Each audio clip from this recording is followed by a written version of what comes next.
L'année dernière, j'ai maltraité mes cheveux comme jamais.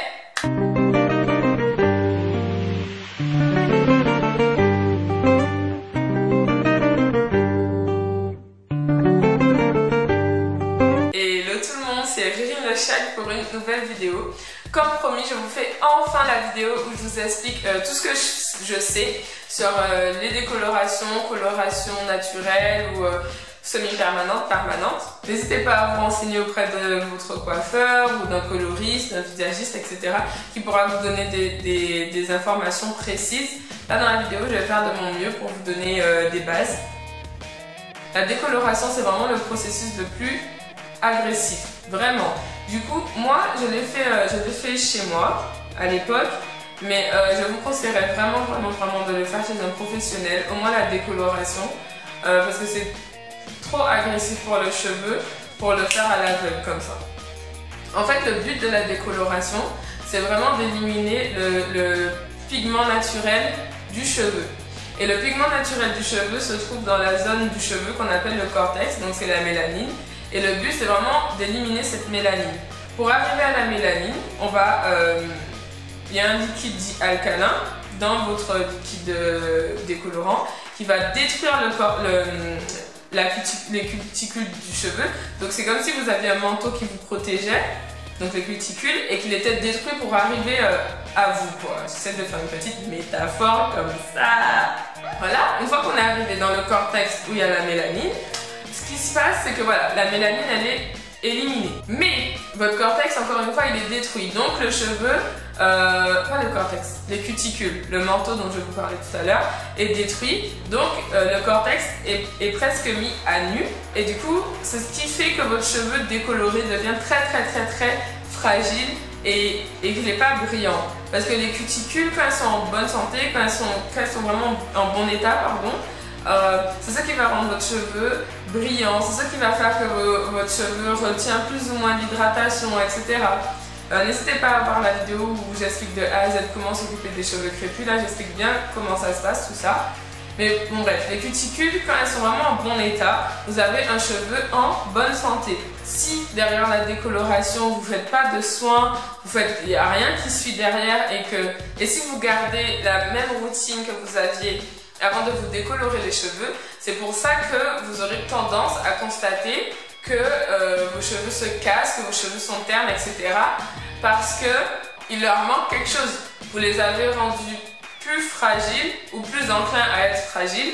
Et si vous ne changez pas votre routine ou si vous n'apportez pas quelque chose de plus, et bien forcément, il va manquer quelque chose à votre cheveu qui va faire que vos cheveux vont se casser, etc. Et le problème aussi, c'est que le cortex du cheveu est très hydrophile. Ça veut dire quoi? Il aime l'eau. Il va prendre toutes les petites molécules d'eau qui seront un peu partout. Et du coup, ça veut dire que votre cheveu sera très poreux. N'hésitez pas à faire des recherches sur ce qu'est un cheveu poreux. Et ce qui veut dire poreux, ça veut dire quoi? Qu'il va prendre facilement tous les produits hydratants, les produits en général, mais ça veut aussi dire qu'il ne va pas les garder. Hein, votre cheveu, un cheveu trop poreux ne garde pas les apports extérieurs. Donc maintenant, je vais vous parler de coloration permanente. Je pense que je vais aller du plus agressif au plus naturel, entre guillemets. Donc la coloration permanente, c'est une coloration donc, qui est censée tenir au fil du temps. C'est de nouveaux pigments, mais artificiels, qui vont remplacer la mélanine que vous avez éliminée. En fait, les molécules de la coloration permanente sont des molécules très grosses. Et pour arriver aux cheveux, donc elles vont se séparer, donc pour devenir plus petites, pendant le cheveu, les molécules vont se reformer pour être grosses et elles ne pourront plus sortir. J'espère que je suis assez claire. Donc la coloration permanente va détruire pas mal de chaînes protéinées dans vos cheveux.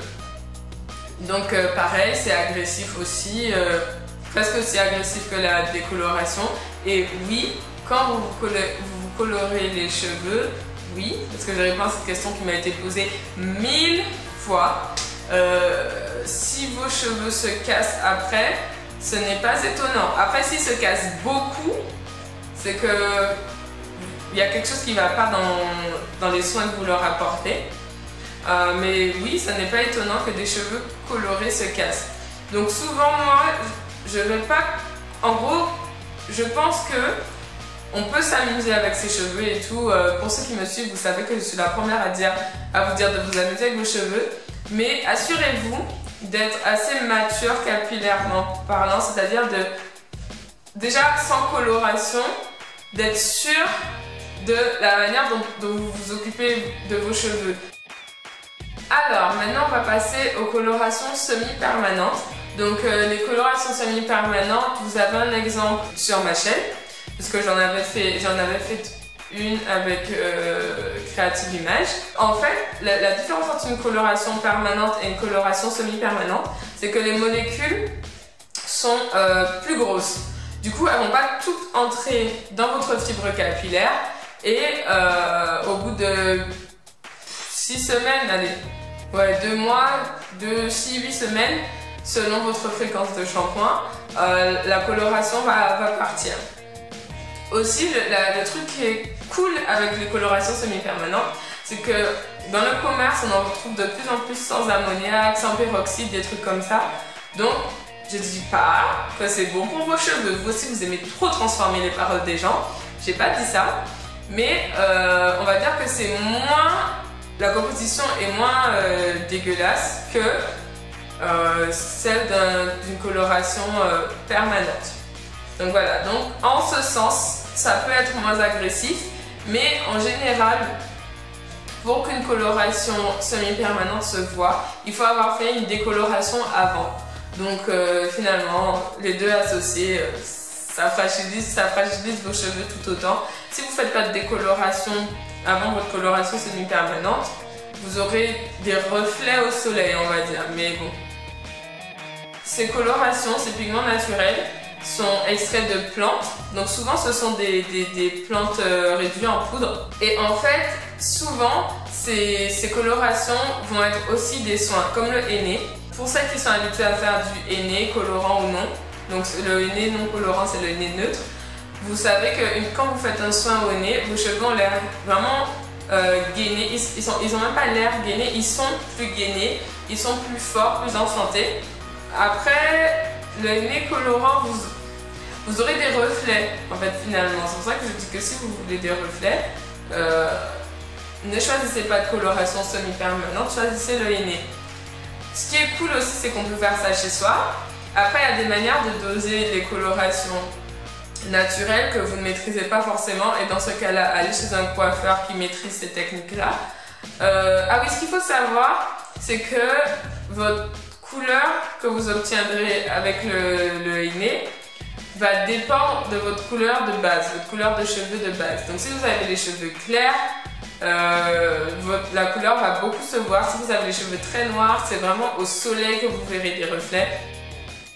Alors moi, ce que je recommande quand vous avez les cheveux colorés ou décolorés, c'est d'avoir un très bon équilibre entre protéines et hydratation, entre soins protéinés et hydratation. Ce que j'ai rajouté à ma routine, une fois que j'avais décoloré mes cheveux, c'était un leave-in protéiné de la marque Afoji. Ça avait beaucoup aidé mes cheveux. Je le mettais pas tous les jours, je le mettais tous les 2 jours après avoir décoloré et coloré mes cheveux. Je le mettais tous les 2 jours. Après j'ai un peu espacé l'application parce que trop de protéines dans vos cheveux, ça tue les protéines et ça les rend cassants. Une semaine après la coloration, donc j'ai fait un soin protéiné. La semaine d'après, j'ai fait un soin hydratant, sachant que j'appliquais encore donc le leave-in protéiné. Et en faisant ça, en fait, j'essayais de trouver mon équilibre. J'essayais de voir quand est-ce que mes cheveux étaient plus ou moins élastiques. Mais vous savez, quand vous décolorez et colorez les cheveux, vos cheveux ont une élasticité, pas l'élasticité bounce, genre en mode la bonne élasticité de vos cheveux en santé. Non, c'est l'élasticité du cheveu qui s'étire et qui va se casser, qui s'étire parce qu'il n'a pas de vraie tenue en fait. Donc ma manière de voir si mes cheveux avaient un bon équilibre entre protéines et hydratation, c'était de tester la tenue de mes cheveux. N'hésitez pas à faire aussi des tests pour savoir si vos cheveux sont plus ou moins poreux. Vous pouvez évaluer la porosité de vos cheveux au fur et à mesure de votre routine. Donc vous tapez sur YouTube test cheveux poreux, vous en aurez plein.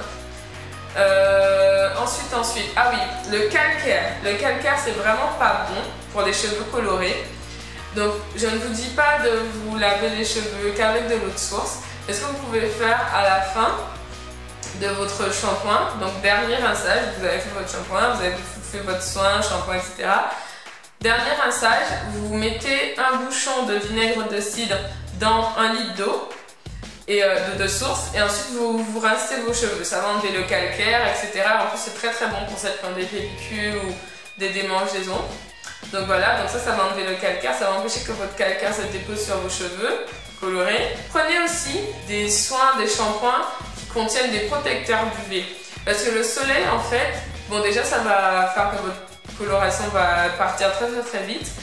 Et en plus le soleil mélangé à la coloration, c'est vraiment pas bon pour vos cheveux. Ça rend la coloration 2 fois plus agressive. Donc voilà. Essayez d'adapter vos soins en conséquence. À chaque fois que vous choisissez un produit, essayez de réfléchir à ce que ça peut vous apporter, sachant toute la fragilité que la coloration amène. Je ne sais pas comment expliquer. Donc vous savez que le calcaire n'est pas bon pour vos cheveux. Trouvez un moyen de ne pas avoir de calcaire qui se dépose. Moi en tout cas, c'est comme ça que j'ai limité la casse. Quand vous avez les cheveux colorés, décolorés, vous avez énormément fragilisé vos cheveux. Donc, il faut essayer de réduire les dégâts en utilisant des shampoings, par exemple, sans sulfate. Vraiment, essayer d'avoir une routine la plus clean que possible pour pas agresser encore plus vos cheveux au quotidien. Après, mon dernier conseil, c'est pour celles qui habitent dans les îles ou en Afrique, ou bref, pour celles qui sont en contact avec l'eau salée. Parce que la dernière fois j'ai fait un live et on me demandait est-ce que la mer et tout c'est agressif pour les cheveux colorés. Oui, l'eau salée et les colorations, c'est vraiment le mauvais mélange, la mauvaise rencontre. Donc quand vous allez vous baigner, assurez-vous de protéger vos cheveux avant, ou peut-être à la fin, rincez vos cheveux. Quoi qu'il en soit, de toute façon, l'eau de mer ou l'eau chlorée, l'eau de la piscine, ça va enlever votre coloration. Bon, ça c'est sûr. Mais pour limiter les dégâts derrière, rincez vos cheveux. Si vous avez la capacité de vous promener avec une bouteille d'eau de source qui va être réservée à ça, n'hésitez pas à rincer vos cheveux après un bain de mer ou un bain à la piscine. Bref. J'ai beaucoup parlé, j'espère que j'ai été assez claire. N'hésitez pas à me poser des questions. Si vous avez d'autres informations qui peuvent aider les autres, n'hésitez pas à commenter, à vous abonner, à liker cette vidéo. Merci beaucoup de l'avoir regardée jusqu'à la fin parce que je crois qu'elle est assez longue. Et voilà, à bientôt. Vous savez que je ne fais jamais de coup de gueule. Si j'en suis là aujourd'hui, c'est que l'heure est très grave. Alors, donc je sais pas comment je vais appeler cette vidéo, je sais pas du tout, mais à mon avis ce sera un titre assez explicite pour que vous compreniez de quoi il s'agit. Apparemment ça fonctionne. Donc j'aime beaucoup cette marque parce qu'elle existe en plein de couleurs, elle est pas chère. Je l'ai achetée à Londres, mais vous pouvez la trouver sur Amazon.